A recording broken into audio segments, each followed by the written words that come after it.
అంతరిక్షంలో 8 రోజుల్లో రావాల్సిన వాళ్ళు 8 నెలల పాటు స్ట్రక్ అయిపోయి ఎట్టకేలకు ఎలన్ మాస్క్ వాళ్ళకి సంబంధించినటువంటి ఏదైతే స్పేస్ ఎక్స్ షటిల్ రాకెట్ వెళ్ళటం వలన అందులో నుంచి తిరిగి వస్తున్నారు సునీత విలియమ్స్, బుచ్ విల్మోర్.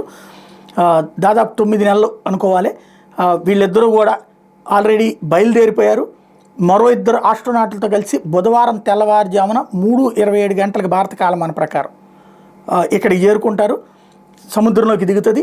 అక్కడి నుంచి వాళ్ళని రెస్క్యూ చేసి తీసుకొస్తారు. అమెరికా అంతరిక్ష సంస్థ నాసా ఈ విషయాన్ని అధికారికంగా ప్రకటించి వీళ్ళ క్రూ డ్రాగన్ వ్యోమనౌక ఫ్లోరిడా తీరానికి చెరువులో సాగర్ జలాల్లో దిగుతుందని వివరించారు. ఇందులో క్రూ డ్రాగన్ వ్యోమనౌక హ్యాచ్ మూసివేసేశారు. నిన్న ఉదయం 8:15కే ఇవాళ ఉదయం 8:15కే అది మొదలైంది. అంతరిక్ష కేంద్రం నుంచి విడిపోవడం కూడా ప్రారంభమైపోయింది. 10:15 గంటలకి అది విడిపోవడం ప్రారంభమైపోయింది. భూ వాతావరణంలోకి పునఃప్రవేశం కోసం ఇంజన్లని తగలబెట్టడం, ఆ తర్వాత బుధవారం తెల్లవారుజామున 2:41 గంటలకి సాగర్ జలాల్లో ల్యాండింగ్ అవుతుంది.